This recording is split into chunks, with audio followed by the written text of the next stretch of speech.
Hello guys, magandang hapon. For today's video ay magtotorta tayo ng talong. Dahil nag-request si mother na ito na lang daw ulamin namin ngayong hapunan. Tara guys, samahan nyo ako na magluto nitong tortang talong. At syempre, kapag tayo magluluto, kailangan natin ng mga gagamitin tulad nitong kalan na ating pag-iihawan muna ng ating totortahing talong. At yan na nga, tinanggalan ko na siya ng abo sa ibabaw nung paglalagyan ng uling at nilipat ko na ito dito sa ating pag-iihawan dito sa may magandang pwestuhan natin yan. At tatanggalan na natin ito ng abo sa ilalim para mas maganda ang pagpadalit ng uling.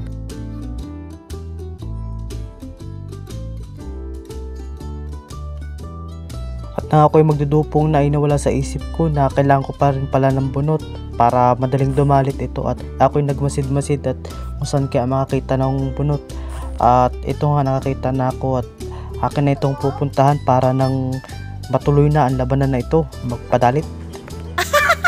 At ito na nga guys, at nakakuha na tayo ng bunot at talaga namang kusnit na at ako'y nagutom na talaga niyang mga oras na yan. Ikaw na nakapanood nito ay mag-prepare na, magbangon na dyan sa higaan mo at mag-prepare na ng inyong hapunan. Ay agutumin kanyan, lagay ninyo yan. Kahit nga medyo basa-basa pa yung bunot na nilaban na yan, madalit yan pag natikitan ng apoy, diretso yan. Nice! At yan na nga, nilagay ko na talaga yung bunot dyan at talagang anong gutom na. Sa mga pagka na rin padali ay sanay-sanay kita, maigin na rin yung maraming alam ano.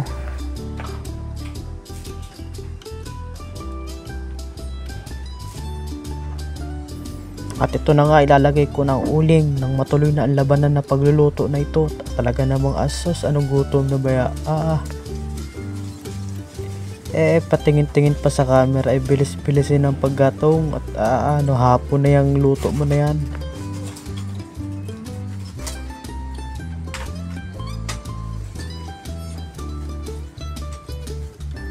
Dito sa amin sa Gasan kapag araw ng Martes ay talaga namang ang daming nagachanggi.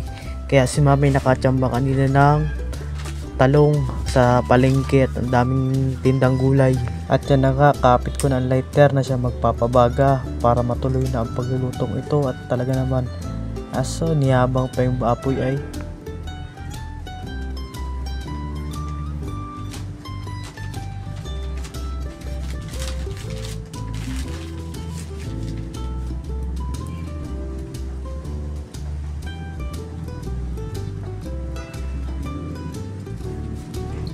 At ayan na nga, at pinapabaga na natin ito. At talaga namang asos ay may usok na, diretso na yan. Pag sinuksukan mo na sinuksukan ng papel na may dalit ay diretso yan.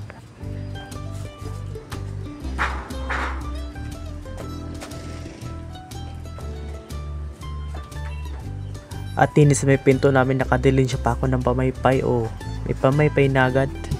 Talaga namang asos, anong gutom na ba? Patingin-tingin pa sa camera ay ano na yan.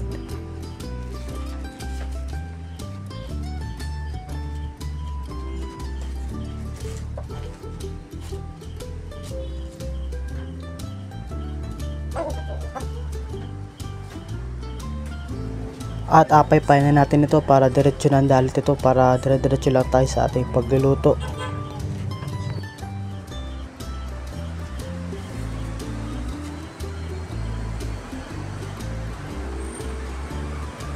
At sa punto nga nito ay sinukso ko na yung natitirang kapit ko na papel para dire-diretso ng pagpapadalit dito sa ating pagpapabaga ng uling, para dire-diretso tayo sa pag-ihaw nitong ating totortahing talong.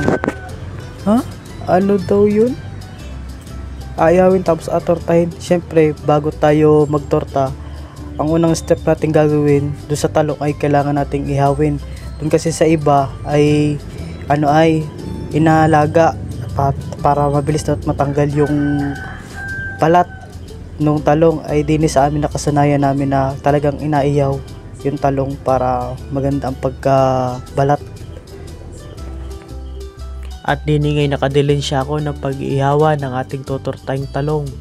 Ayan screen pa yan. Aba, mamahalin pa yung nadali mo, Toy. Yung screen pinagbawasan yan doon sa screen na nilagay doon sa tindahan. At ito nga ipinatong ko na ito sa kalan para ito'y mapainitan na. At talaga namang asus. Ay ano na yan. Ay saan ka baga talaga mapunta niyan. At sa puntong ito ay namimili na tayo na pwedeng ihawin sa mga ilang peraso na talong na ito. At naisip ko pa dyan kung ilang peraso ang ating ihawin ay natatlo lang naman kami din sa bahay. Yung kapatid ko, si mama at ako, at si Tito at si Anton na bunso kong kapatid ay nasa Santa Cruz at napasok sila ngayon. Martes pa lamang ay baka sa Biyernes pang uwi nun. At sa punto nga ito ay piniprepare ko na ito para mahugasan, para malinis ito bago ihawin. Nagatingin-tingin pa ko kung saan alagay ay pwede na yung mga yan, wag laas sa planggana at kulpa ang laki nun. Ay ilang peraso lang na may aayawin mo, Toy. Yan, pwede na yan sa dilaw. Kasyang kasya naman yan doon. Para meron lang mapaglagyan ng paghuhugas. At ano nga, ilalabas ko na ito dito. Para may prepare na sa paghuhugas.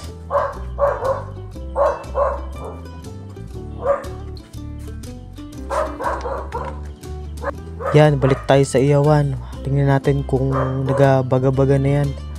Hindi pa naman, atin na itong hugasan para diretso na. Ang layo sa lagayan kung isa sa tabo pa yan alagay para sigurado tinayo pa niya.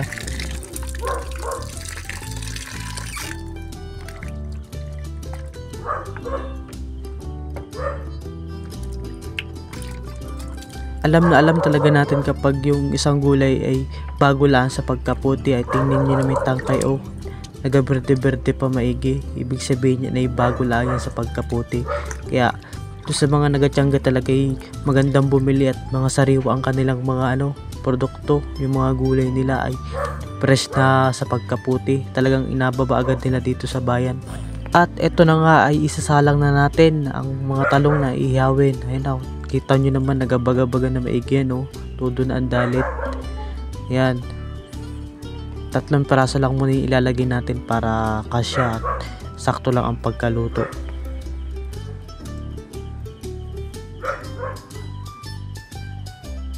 At habang aning nakasalang itong ating iniihaw na talong ay ako'y hindi muna pumunta sa manukan at walis-walis at talaga namang gulping kalat o kalat na naman ang dahon. At nagalakas-lakas ang hangin ay kalat ang mga tuyong dahon din sa amin.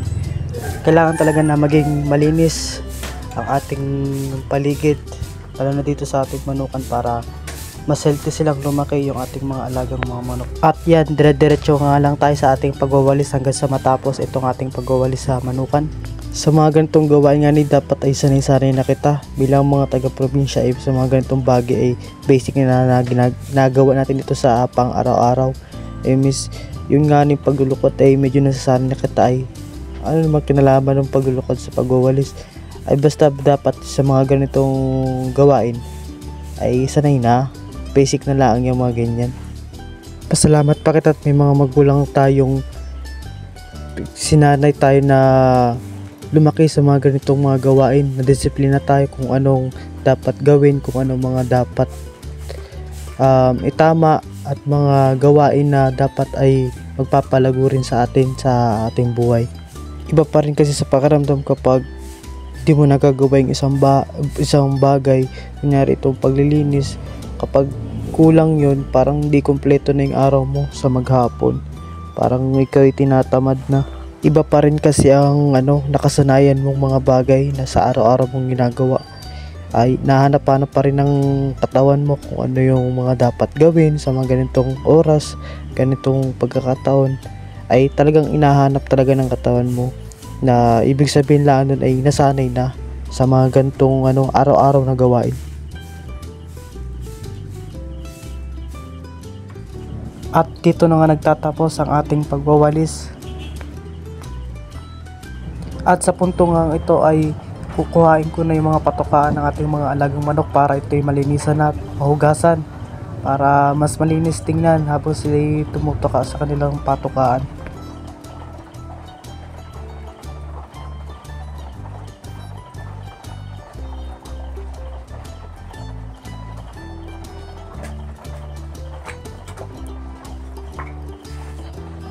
Ay abaw, balik tayo sa ating naihaw. Ayun ito na nga ni at binaliktad na nga ni. Ang kabilang side naman po ang ating iharap sa baga para dire-diretso ang ating pagluluto. Ayan, kita nyo naman, nakamada pang maigi ay. Ayun, tinanggal ko ng isa, talaga namang sunog na rin yun. Yan, ito pa isa. Yan, ayos na yan. Oh. At asa lang natin dyan yung dalawa natitira para dire-diretso ang pag-ihaw. Ayan.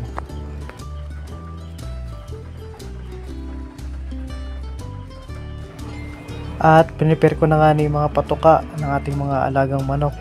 Maya-maya ibigay ko na yung mga yan. Talaga namang nangunangon itong ating malatubay.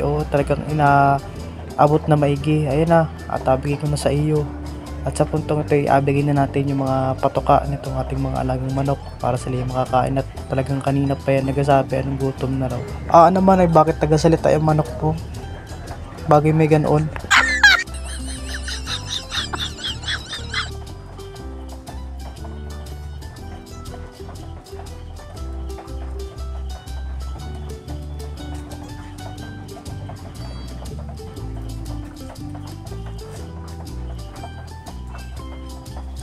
Ito lang nga pala yung mga manok ay yan lang naman ang mga manok mga pipitsugin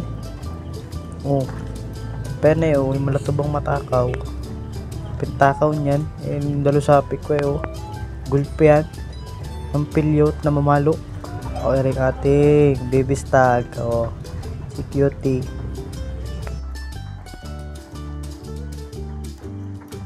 Ito rin nga pala yung manok ng pinsan ko dati gulpin liit lang yan di na lumaki sa akin, di na pinatali nagmukha ng manok. Balik tayo sa naiyaw natin at pakasunog na. Ayan pwede na yan.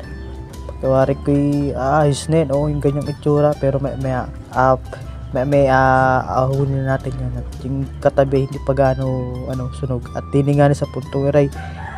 Bilis-bilis na natin at hapon na anong gutom na. Pinisibilisan ko na para sa inyong mga manunood. Pinalatan ko na nga dyan sa puntong yan niready pa yung span. Doon pa alagay yung palatay bilis-bilisin na. Hapon na yung luto na yan. Kanina pa yan. Sa puntong area talagang bilisan ko na at anong gutom na. Taob na naman ang kaldero nito. Umbos na naman ang kanin lamig. Iyak na naman si RR. Wala nang matitira sa kanyang pagkain. Si RR nga pala yung aso ng tito ko. Kapag wala yung tito ko, kami syempre nag-aalaga Lunes hanggang Biyernes at sila nasa pagpasok kasama ng aking bunsong kapatid at kami nag-aalaga kay RR dito.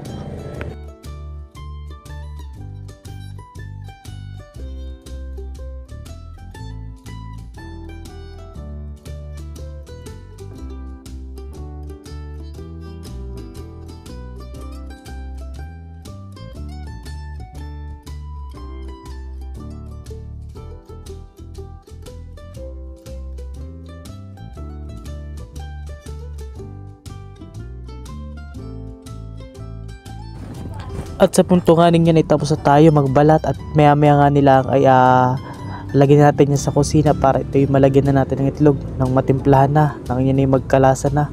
Ay abaw yan na nga ang resulta ng pagbabalat ay kita nyo naman gulping swabe ng pagbalat, wala man lang naiwang sunog na balat niya na prepare natin may itlog nyan. At eto na nga ang itlog na ilalagay natin dito sa talong.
At ito na nga guys ang itsura nung nailagay na natin yung itlog. Ay kita nyo naman gulping ganda.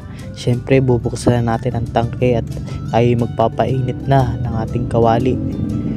Ayan, buksan lang natin ang tangke sa mahinang apoy para painitin lang natin ng konti itong kawali para siya ay merong konting init bago mailagay yung mantika, para siya ay kumulo-kulo agad ng konti. Lalagyan na nga po natin dito ng mantika at umiinit na po itong ating kawali.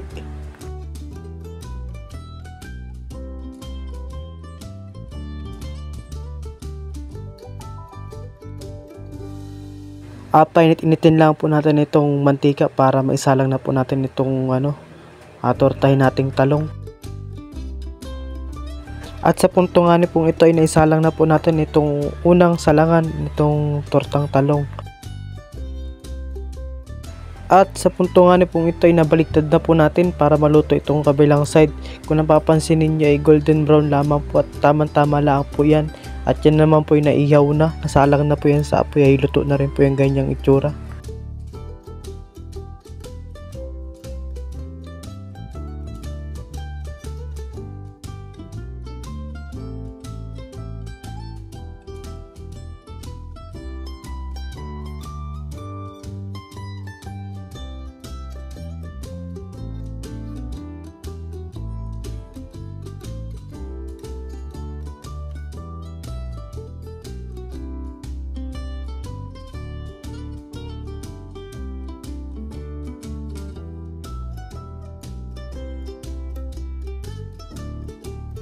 Yan, tuloy-tuloy lang po tayo sa ating pagluluto.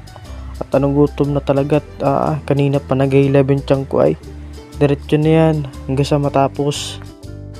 Yan, at bilang mga anak dapat tayo ay maraming alam. Lalo na sa mga gawaing bahay. Sa ating mga kanya-kanyang tahanan, dapat ay marami rin tayong nalalaman na mga bagay-bagay. Tulad yan, pagluluto na lang yan. Huwag na nating iasa sa ating mga magulang at sila ay merong pinagkakabalahan. Ay kita na dapat ang magkusa na magluto ng matuwa man lang magulang natin. Yan. Sa putong punganin patapos ay ang aking pagpiprito at anong gutom na talaga.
Bago tuluyan matapos ang video ito ay may sana kong na-request na paki-like and share at paki-message rin kung hanggang saan umabot ang video ito. Tawagin nyo na mga kasama nyo sa bahay. Kakain na. Salamat!